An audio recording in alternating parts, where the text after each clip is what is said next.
In this module, we'll be first looking at packaging, how to package your product.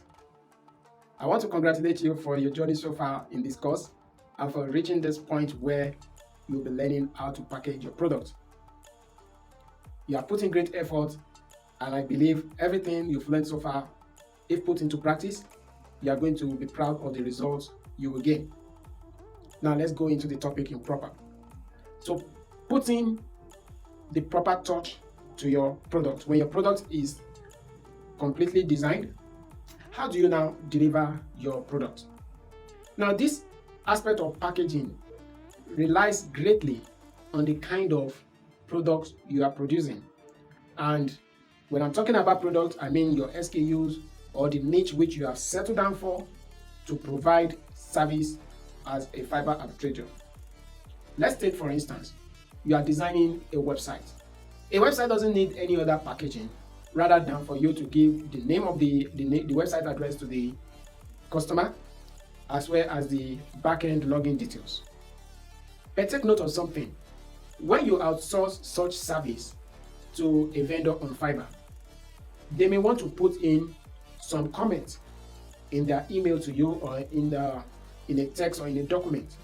You have to review this document very well and make sure that what you are getting from them does not in any way goes against your own organization policy, because you are an organization now. You have to repackage it. Anywhere you see the logo or stamp of your vendor, you have to remove that and replace it with yours. So this now makes it unique, and this makes it your service because you are taking responsibility for that. Remember also that whatever your vendor do on your behalf, you are the one taking responsibility on behalf of your client. So if your vendor do the right thing, you have done the right thing. And if your vendor do something that is wrong, you have done something that is wrong. And your client should not at any point in time have the clue or understanding that you outsource it, because that is going to be like a breach of trust. It's just like somebody bringing a building contract to you and you're a contractor. It is your responsibility to get the building done. You can engage laborers from nook and crannies.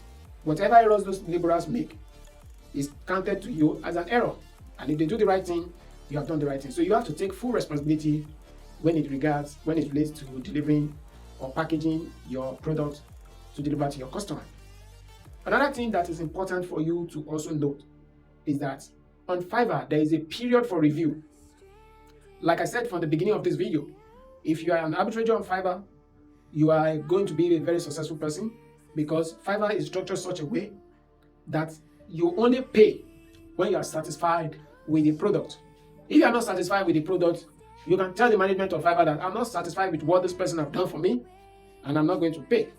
So that gives you a time frame for your vendor, for your client to expect a review from you. So you also have to put into consideration some services that you are opting in for. If you are opting for a service with your vendor, until your client is satisfied with the product, you should not close the review window with your vendor. If you should close the review window with your vendor and your client comes back to complain about an aspect of the product you delivered, it means therefore that you will have to take the financial responsibility of rendering that service again, because you have already closed the review period with your vendor. So put that into consideration. The review time frame with your vendor that you pay to do a task for you should not in any way be closed until your client is satisfied that the work is well done. And also make it like a standard process or protocol with your client that once they have agreed that your work is done and well delivered, that there is no review afterwards. Any other review will be paid for. And that also puts the client in check. So a client will understand ahead of time that if he or she tells you that the job has been done and you have closed the order completely, they cannot come back the following days for modification or anything whatsoever. They have to pay. So the client will also have the responsibility to review the work or the product properly before closing his or her order with you. I hope with this you can now go ahead and start making your orders. If you have any question, please drop in the comment section, or you can reach out to me in any of our live session. Until I come your way again, keep winning and please do your test. Bye for now.